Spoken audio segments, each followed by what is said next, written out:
thing is so quiet you can't even hear it running.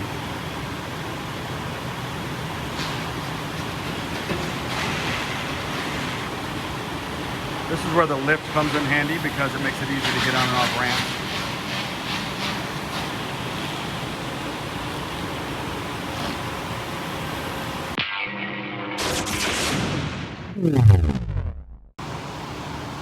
Well, Hoovy has the Car Wizard.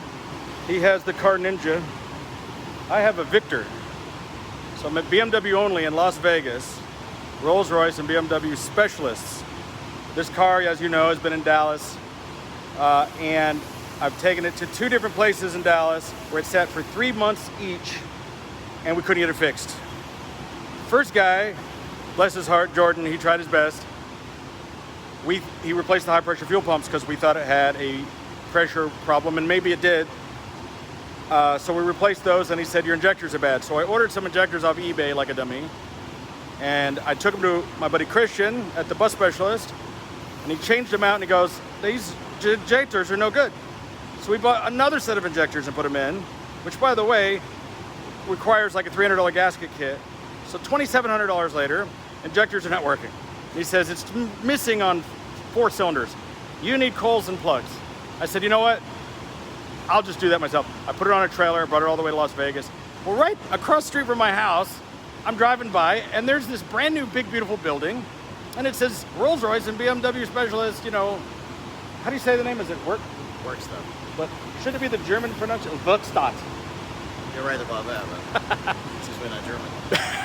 But I was like, okay, this is the place. They got the car for a couple days. It's already running perfect.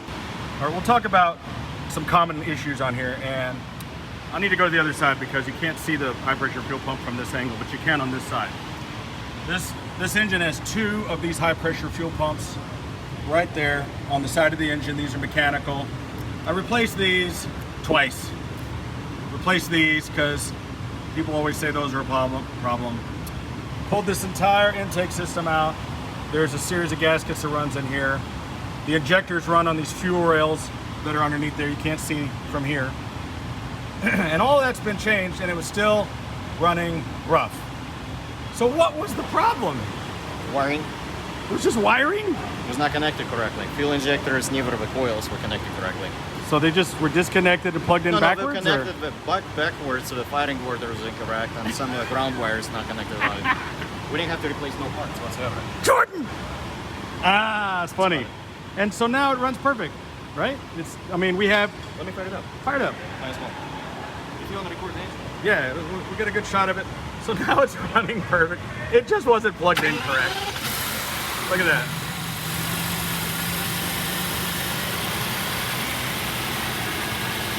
You can only hear this because the engine is, the hood is open, otherwise you wouldn't be able to hear the engine. Yeah. I mean, you can hear the sound of the intake pulling in the wind and everything. I mean, you've seen the other videos we did where we replaced the shocks on these. We did the alternator's water pump. There's a pipe that runs under here that's been replaced. Oh yeah. So, you know, you can check my other videos for those if this is the first time you're watching the channel. You know, replacing all these different little things. There's one small thing we got to fix. It's an emissions issue. What is it? It's a gas leak detector. DMTL pump, leak detection pump. Leak detection pump. It's back ordered. I ordered it from Rolls-Royce. It's going to cost me $400 to come from England. Back ordered for like about a month. 2.5 hours to install it. 2.5 hour job. Once I get that in, we'll be able to clear the dash lights. It all happens from the high pressure fuel pumps. Okay. Because when they start leaking, they fill up the DMTL lines. Oh, they dump too much fuel in there. They dump fuel in it, and there shouldn't be fuel, there's only vapor. I see. So instead of a vapor, you get fuel in there, and it's killing the DMTL pump. I see. So is it filled with like a... It just literally... There's a charcoal canister as well, but that one didn't get damaged, but there's electronics in there. I see. All they do is measuring the pressure of the evaporative emission system. Okay. So a fuel tank pressure to see if there's a leak. That's why the micro leak is calculated. I see. If you have a gasket open. So long story short, it's a little pump. So when the system is sealed, the gas cap is closed, right? The pump is pumping pressure, and it closes all the valves, and it's calculating in, let's say, 15-minute period if the pressure is going to drop. If the pressure drops, it knows there's a leak somewhere in the Yes. system. But when the fuel gets to the system, obviously from high pressure fuel pumps, when the seal is leaking, it's dumping fuel inside the pump and damages the electronics. I So that's see. why the pump fails, because there shouldn't be enough fuel to begin Yeah, with. because it It should be it was vapors only.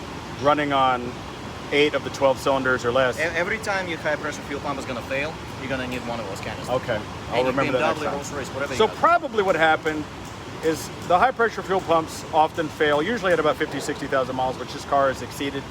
It probably needed those, but in the process of changing them, things didn't get plugged in correctly, and then it wasn't running right. It was giving me long starts, it was missing and jumping.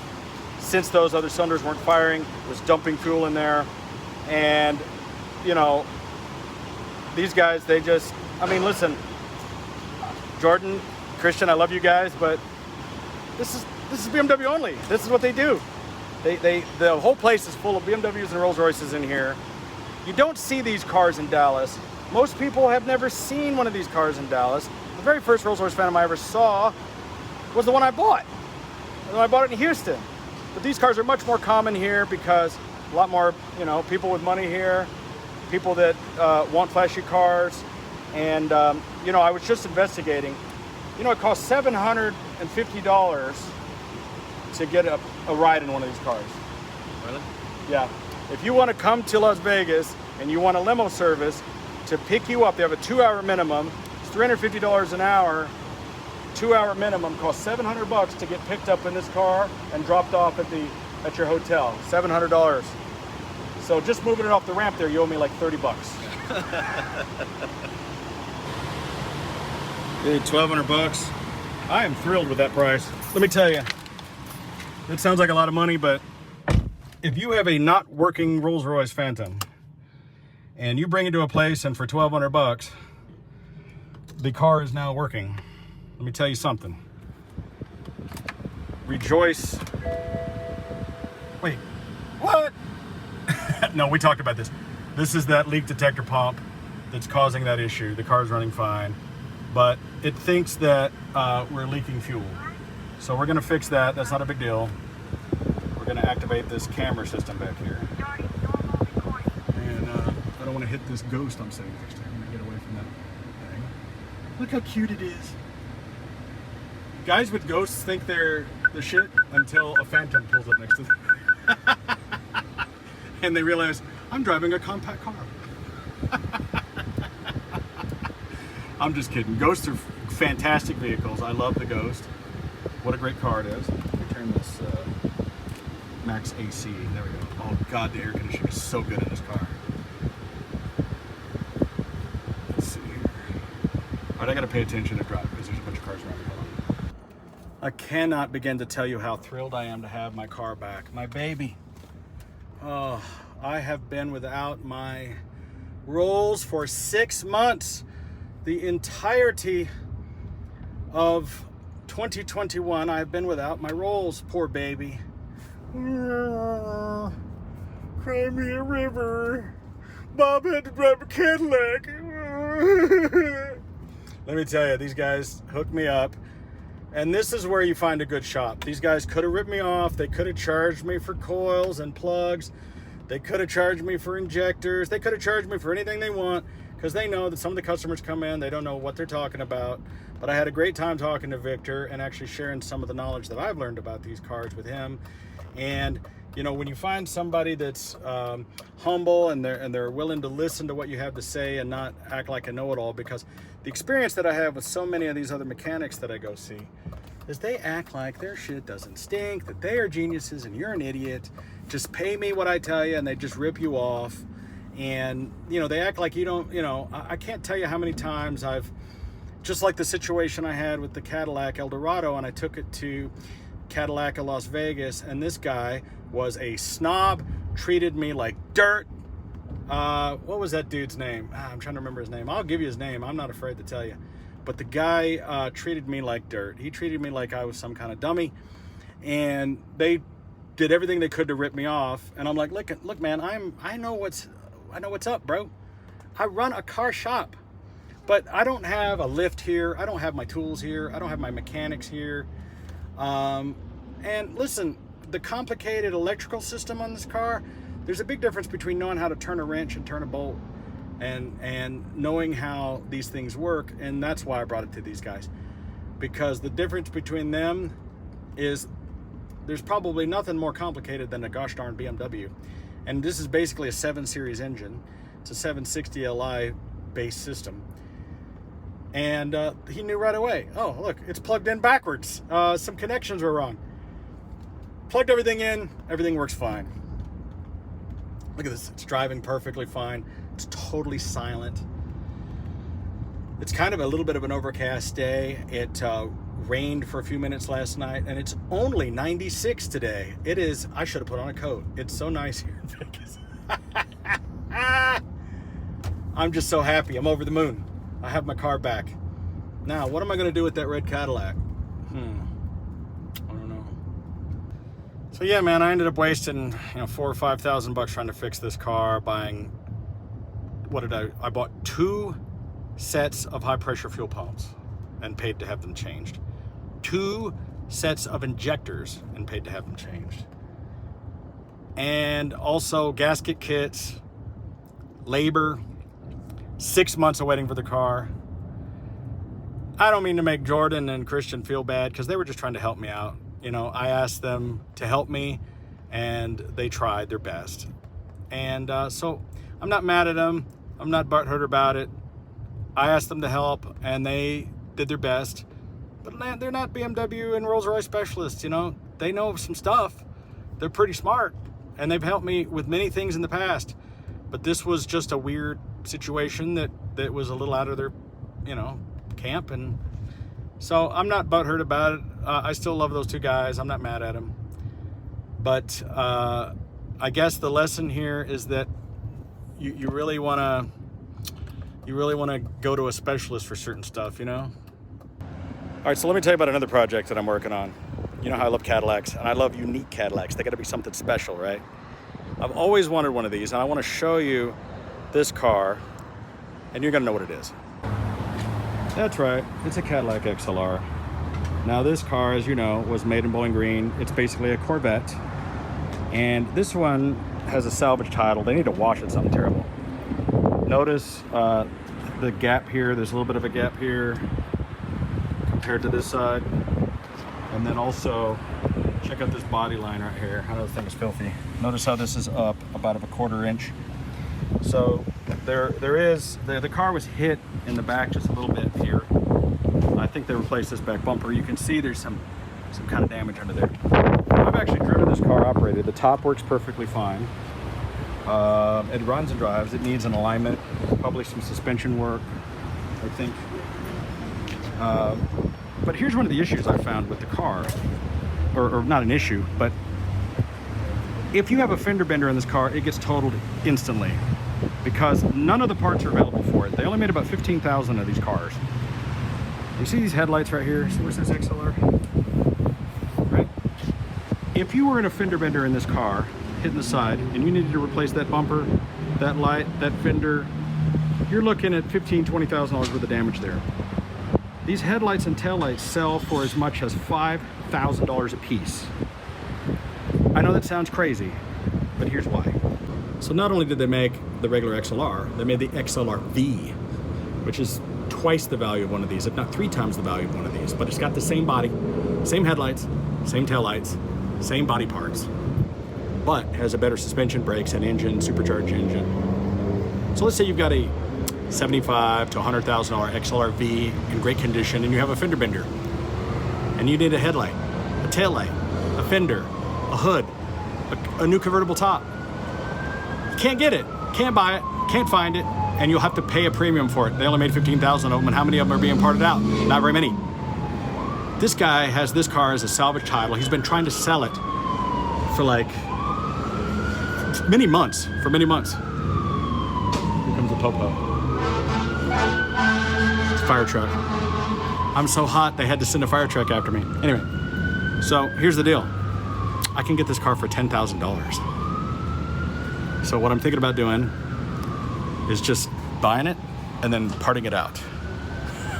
I'm thinking about taking a perfectly good Cadillac XLR, running and driving, take that sumbitch apart, and eBay the parts. Because I can literally get up to $10,000 for just the headlights and the taillights. What do you think? All right, I just talked to the dude on the phone. I think we're gonna strike a deal. I'm gonna come back here in a couple hours with some cash and see if I can't get this car for a screaming deal. So let's see what happens. I'm making a little pit stop here, right on the corner of Maryland and Tropicana here in Las Vegas. New place just opened up called Back to the 80's Cafe. They got this Ecto 1, kind of a 2016 Ecto 1. You know, I was in the 2016 Ecto, the 2016 Ghostbusters. Everybody hated that movie, but I'm in the movie. I know it's not the right Ecto, but don't worry about it. So I did a TikTok on this place the other day because I'm on TikTok under Videobob, and I got 1 million views. It went completely viral, got 1 million views. And then every other blogger in Vegas showed up. They all saw my TikTok. It was all on Instagram. And all the customers in there almost right now are all bloggers in there with their cameras and their microphones, all trying to jump on that bandwagon. Because I got like an extra 5,000 followers instantly when I posted the video. It was fantastic. Anyway, if you come to Vegas, come over here to the Cafe 80's, or back to the 80's, I'm sorry, not Cafe. It's on Tropicana in Maryland, over by the UNLV school. All right, I'll give you a quick tour. We'll do a separate video on this thing. It's windy as shit today. We'll do a separate video on it later, but just a quick teaser. All right, they got kind of an Ecto kind of a thing going on here. You know, the Ghostbusters community is really, you know, cool about being passive on letting stuff slide, you know what I mean? Anyway, there we go. Back to the 80's. It's windy out here. Let's go inside. Come on, let's get out of here. Oof. All right. You know, so there's a lot of music going on in here, and that's gonna really mess up the thing, but here's the guys cooking back there. We have George. George is making a sandwich, and everybody else is filming as well. He's filming me, filming you. Everybody's TikToking, we're Instagramming, we're social mediaing. I just use this. I just use an iPhone. I have a Canon 80D, but it's just, I can't fit it in my pocket. It's too big. Well, we use our phones too. This is Yeah. I always use my camera. Those are nice. I'm a control freak. Yeah, it's crazy. So the music is what's been killing me though. I gotta keep talking over the music. I gotta keep my mouth moving because if it detects any of the music, the algorithm. So here's some cool stuff that they got back here. They got some, you know, some murals going on. It's funny is I've had all these guys at my house. You know, you've seen all these guys around my house. This is the back bar, and you know, it's the middle of a day on a weekday, so it's not packed. There's not a ton of people here, but they've got some cool vibes. They got some video games. They've only been open a couple of days. I mean, they just opened this place up, and it's really going crazy. So it's a cool hangout if you're really into the 80's, and this is a perfect thing for me because, you know, I'm going to be bringing the DeLorean time machine over here, and we're all going to be hanging out. It's going to be great. So literally, every customer in here is recording. I've been interviewed 3 times. Everybody has their cameras out. I did this TikTok video a couple days ago. I got 1 million views. People shared it all over Instagram, Twitter, Facebook, everything. And their business has just exploded, and they're so happy. And I'm having a Philly cheesesteak. What is this thing? It's delicious. Anyway, so we gotta come out here and check it out. I'll come over here with the DeLorean and we'll do a special video just on this place, just like we did McFly's Pub in Fort Worth. But for now, we're just hanging out. It's awesome. I love it. And I'm glad I could help them. This is funny. We're back here by the bathroom. We have a scratch and sniff door. Like, but this is the men's room.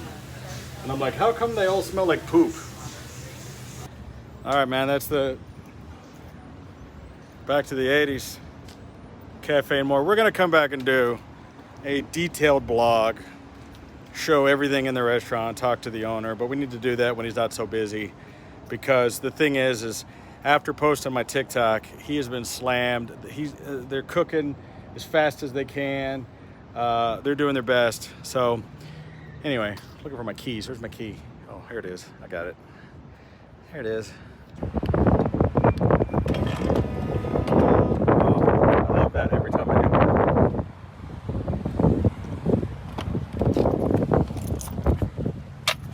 All Alright, so just talked to the dude with the XLR Cadillac. Went by the bank, got an envelope of cabbage. I'm gonna go pick up a black XLR Cadillac. Come on, man, this is great! Black gold, Texas tea. So they loaded up the van and they moved to Beverly. Jesus Christ, look at this thing. Wow. Look at the toe on that wheel. Jesus.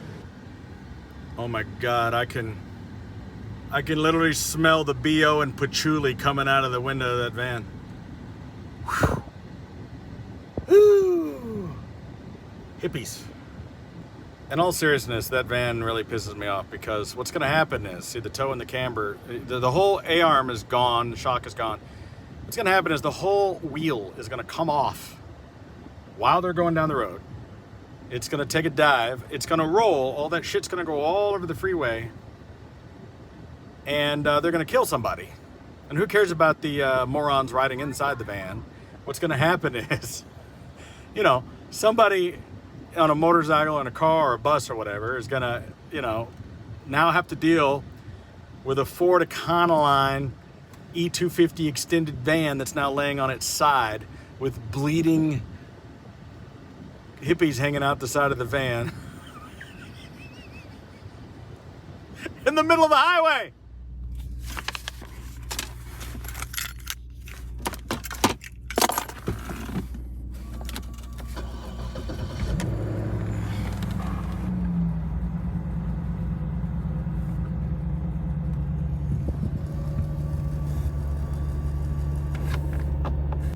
Well, as you can see, I made a deal for the XLR, and here it is.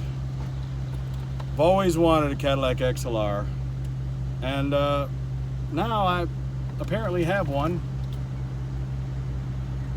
And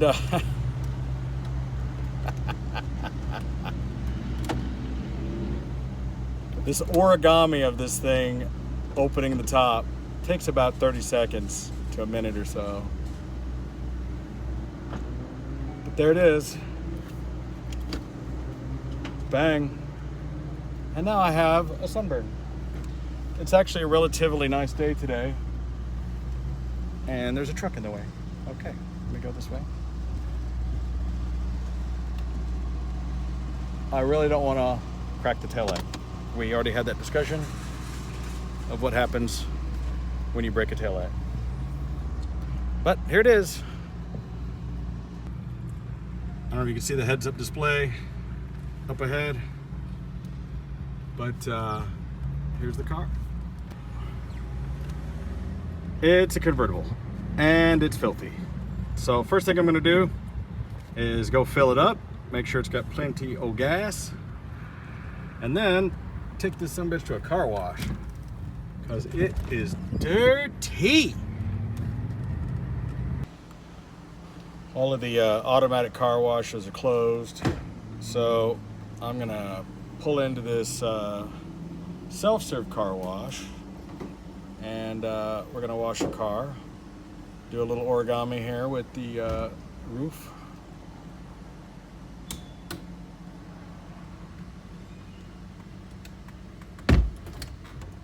This is one of the coolest convertible hardtops you've ever seen.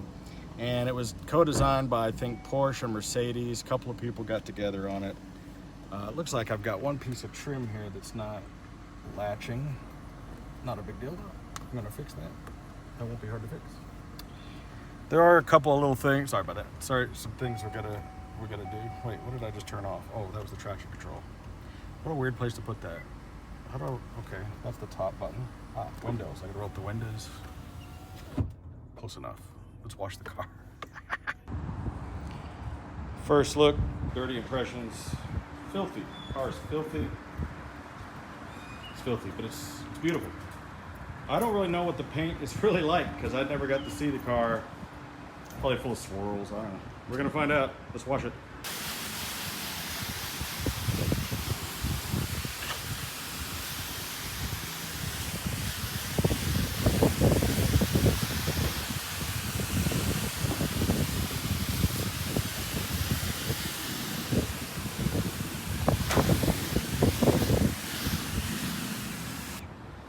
Mucho better.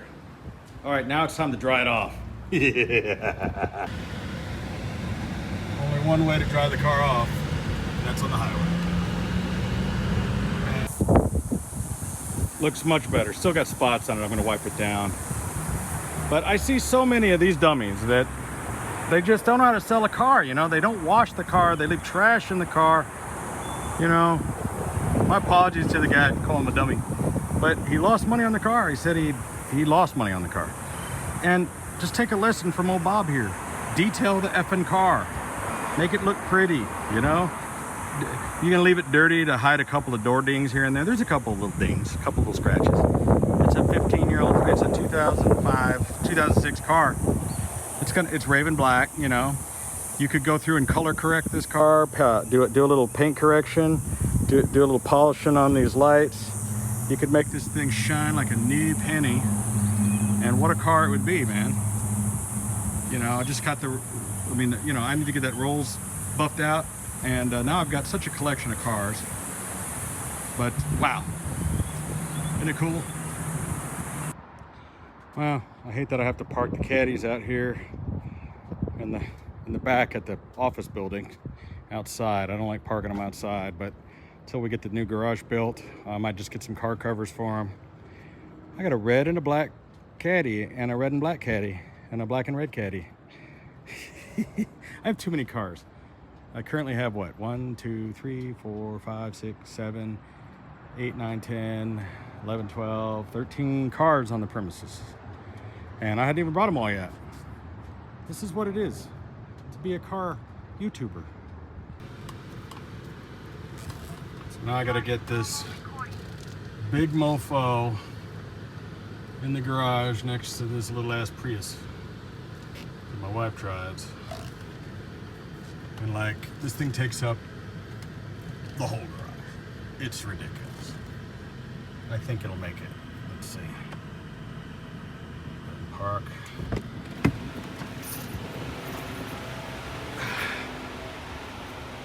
Jeebus. Just inches to spare. Unbelievable.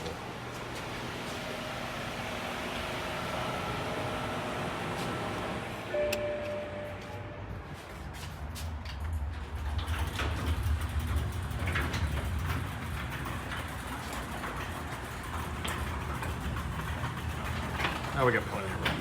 What am I saying? It's like a whole foot.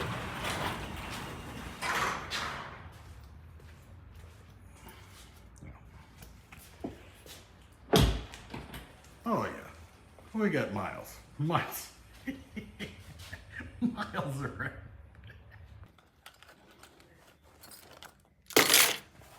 It's just me emptying out keys. I'll walk around with all these keys.